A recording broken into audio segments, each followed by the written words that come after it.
বিএনপির দুইটা খবরকে এক করে আপনাদের সামনে উপস্থাপন করতে চাই। মির্জা ফখরুল ইসলাম আলমগীর বলছেন বিএনপিতে বিশৃঙ্খলাকারীদের ঠাঁই নাই। আরেকটি খবর হচ্ছে বগুড়ায় বিএনপি নেতা বহিষ্কার। এই দুটি খবরের মধ্যে একটা সম্পর্ক আছে, সেই সম্পর্কের কথা বলছি। আগে একটু শুনি যে বিএনপির মহাসচিব কি বলছেন। এখানে যে খবর, তাতে খবরটি হচ্ছে কুমিল্লার লালমাই উপজেলা ছোট শরীফপুর স্কুল মাঠে বন্যা দুর্গত মানুষের ত্রাণ বিতরণ জনসভায় তিনি প্রধান অতিথির বক্তব্য রাখছেন।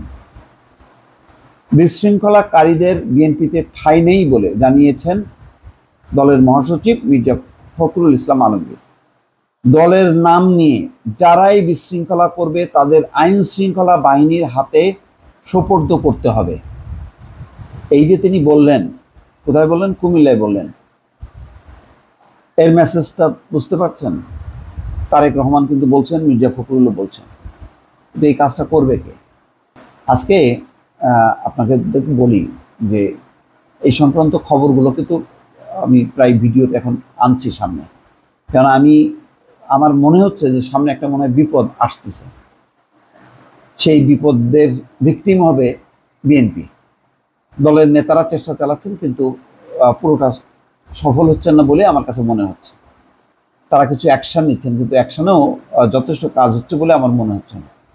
আজকে একজন এই সমস্ত ভিডিও দেখে আমাকে টেলিফোন করে জানিয়েছেন যে একটু দয়া করে বলেন যে জেলায় জেলায় অভিযোগ সেল গঠন করে একটা নম্বর দিতে, যাতে ভিকটিম লোকজন সেই সেলে ফোন করে তারা তাদের অভিযোগটা জানাতে পারে এবং তার ভিত্তিতে যাতে বিএনপি অ্যাকশান নিতে পারে সাংগঠনিকভাবে। অন্তত তাদের দলের লোকজনকে সাংগঠনিকভাবে অ্যাকশান নিলে পরবর্তীতে আইন শৃঙ্খলা বাহিনী পদক্ষেপ নিতে পারবে।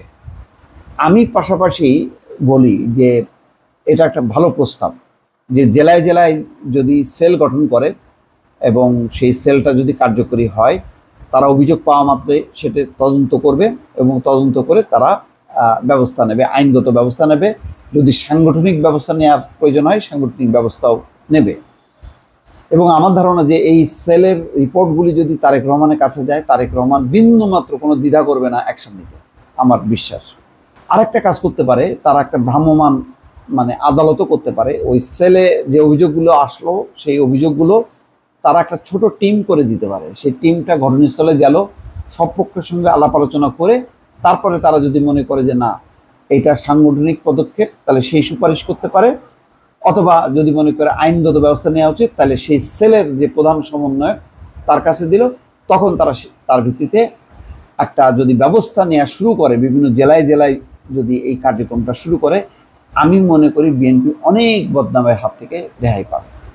আচ্ছা, আবার বলি, মির্জা ফখরুল ইসলাম আলমগীর বলছেন ফ্যাসিস্ট সরকারের আমলে বিএনপির বহু নেতাকর্মীর বিরুদ্ধে অসংখ্য মিথ্যা মামলা দায়ের সহ গুম করে হত্যা করা হয়েছে। দেশে গ্রহণযোগ্য একটি নির্বাচন অনুষ্ঠানে অন্তর্বর্তী সরকারকে যৌক্তিক সময় দেয়া হবে, তবে দ্রুত সময়ের মধ্যে নির্বাচনের অপেক্ষায় এদেশের মানুষ। আসলে নির্বাচন না, বরং একটা ব্যবস্থা, ভালো একটা ব্যবস্থা চায়। সেই ব্যবস্থার অধীনে নির্বাচন হবে, বিএনপি জিতবে, এই ব্যাপারে কারোর কোনো আপত্তি থাকবে না। ছাত্র জনতার বিজয়কে নস্যাৎ করতে একটি মহল নানা চক্রান্ত করছে মন্তব্য করে বিএনপির মহাসচিব বলেন, এসব বিভিন্ন মিডিয়ায় প্রচার করে নিজেদের মধ্যে বিভেদ তৈরি করা হচ্ছে। চাঁদাবাজি সহ যে কোনো ধরনের বিশৃঙ্খলা করলে কাউকে ছাড় দেওয়া হবে না। গণতন্ত্র সুসংহত করার জন্য, তারেক রহমানের হাতকে শক্তিশালী করার জন্য তিনি আহ্বান জানাচ্ছেন। আচ্ছা, এটার কিছু অ্যাকশন আমরা দেখছি। সেই কুমিল্লায় যখন নাকি মির্জা ফখরুল ইসলাম আলমগীর এরা এমন বক্তব্য দিচ্ছেন, পাশাপাশি আমরা দেখছি বগুড়ায় বিএনপির নেতা বহিষ্কার। ছাত্র জনতার অভ্যুত্থানে শেখ হাসিনা সরকারের পতনের পর নানা অভিযোগে বিএনপি ও অঙ্গ সংগঠনের নেতাকর্মীদের বহিষ্কার করা হচ্ছে।